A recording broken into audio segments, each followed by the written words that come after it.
Dear New England Patriots, please ignore everything that has taken place over the past 24 to 48 hours at the offices of the Fenway Sports Group and Fenway Park and the offices of Craig Breslow, Sam Kennedy, and John Henry, and in fact, do the opposite, especially when it comes to the potential for pursuing Commanders wide receiver Terry McLaurin, who has grown so frustrated at his team's lack of contract offers that meet his or his agent's demands that he has now officially requested a trade out of Washington to any other team that will actually pay him his fair sum and freight.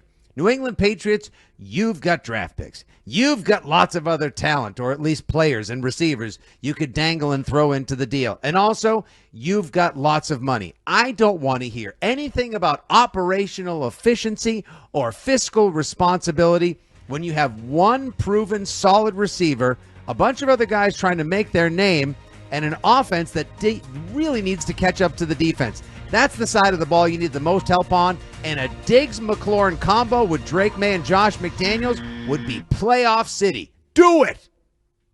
Yeah, I'm in on that. I would. You know how they talked about being uncomfortably aggressive in the offices of Fenway Sports Group, Fitzy. Yeah, there's no price I wouldn't overpay in order to try to make this happen for how I think it would bring the offense together. First round pick? Yeah, absolutely. You would give up next year's first round pick and then hand Terry McLaurin, whatever it is, $120 million over the next 4 years or whatever that number may be. I think the value that he brings you, that's my philosophy on draft picks anyways. It's magic beans. You could get a good player. You could even get somebody who eventually is as good as Terry McLaurin. But in a year that's so important for Drake May to take another step, having a true number one receiver to then add to a true number two receiver, I think is worth its weight in gold. And for Andy, cocksure nature that I think Mike Vrabel has, I think he would say, yeah, I'll trade you my first-round pick because you give me Terry McLaurin, that first-round pick just dropped about 10 spots further down the draft. There's something to that. And there's truth to that. Instead of picking in the teens, you might be picking in the mid-20s. Yeah, and also let's remember how much he loves having a number one wide receiver, like back during the days when he had A.J. Brown. Maybe they think that's what Steph Diggs is now, but Terry McLaurin is younger, and as we discussed the other day, Ted, he is consistent. Yeah, he had his best season to date last year with Jaden Daniels. Sky could be the limit for him this year. And guys, by the way, I know there are a lot of betting odds on Terry McLaurin. At the exact same time that I started my three-point stance, I asked Grok what the odds of Terry McLaurin being traded to the Patriots were. Right now, it is at an implied 17.5%. Okay, so you're too high. Saying there's a chance. Yeah, it's no way. No way. Yeah, I think it's unlikely. Kidding me? I think everybody wants it. They would never trade a high draft pick and then give that person that they traded for a boatload of money. Well, would you give like a second and a third? Like, what do you? I don't know that I would give the first round pick because I don't know that you're going to have to. If you look at some of the deals that moved DK Metcalf and some of these guys, similar type talents / ages. What did he go for? Production. He went for like a 2 and a 3 and a play or something like that. I'd maybe consider a second rounder, but just because I got to give so much money to the guy, I honestly would feel more comfortable giving a third rounder. Yep. Oh, absolutely. It's the double dip that is concerning. I'm giving up the value of the pick and then all that cap space. In the 32 years of ownership by the Kraft family, they have basically ranked dead last in cash spending in those 32 years. Yeah.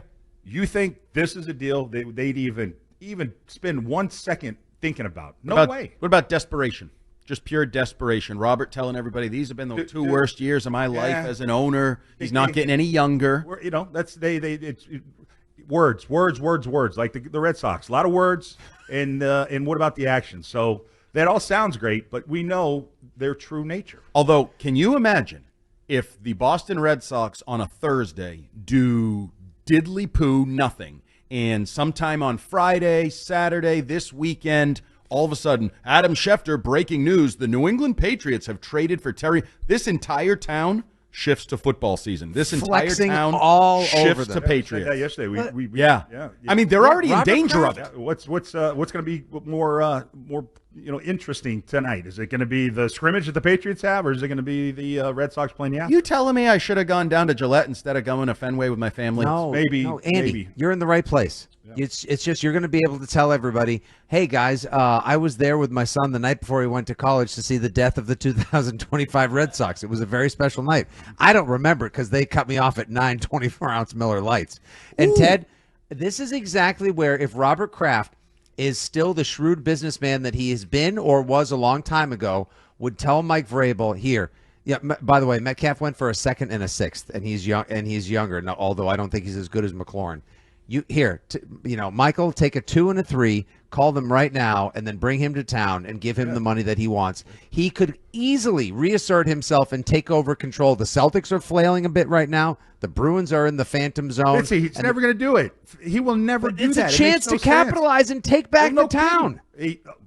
Please, you don't think he thinks he owns this town? Have you seen the banners they hang up in Foxborough?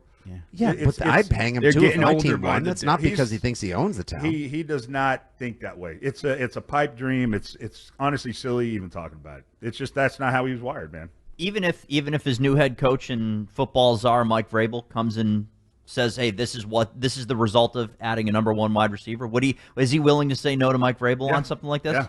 No question about it. Yeah, No. You don't because there are things that the coaching staff that would kind of lead you to believe that Kraft had his hand in the coaching staff. Josh McDaniels. Sure. So it's not like Mike has total immunity to do whatever the hell he wants. No freaking way. Wow. Especially when it comes to how much money you spend. Right.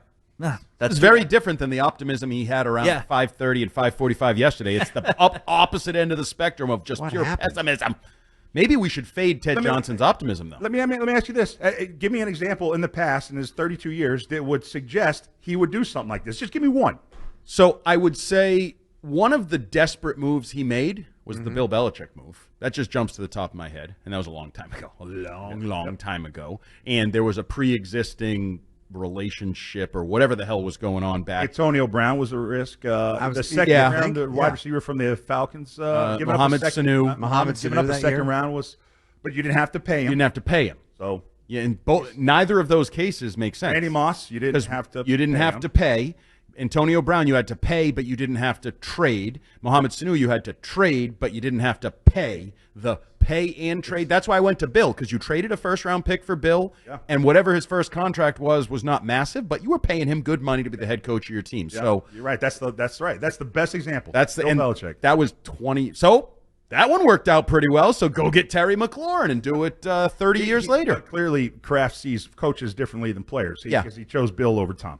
Yeah, in hindsight, that wasn't great. But all right, Dan Ball. All right, Ted Johnson. Well, after that defense or shooting down of Terry McLaurin, are you ready for a 3-point stance of your own? I'm ready, bud. All right, here's 60 seconds. Go ahead. All right, so I'm going to, similarly to what Fitzy just talked about, I'm going to talk about a player that is now clearly on the open market and willing to really wants to trade. He's asked for his trade, and that is Micah Parsons down there in Dallas. I don't know if you saw the latest, but it's pretty fascinating what's going on there. Micah Parsons has been trying to negotiate for a new contract for months with the Cowboys. They have slow-footed it. And typically what the Dallas Cowboys do is they hem-ha and they wait until the very last second, and then they overpay for their players.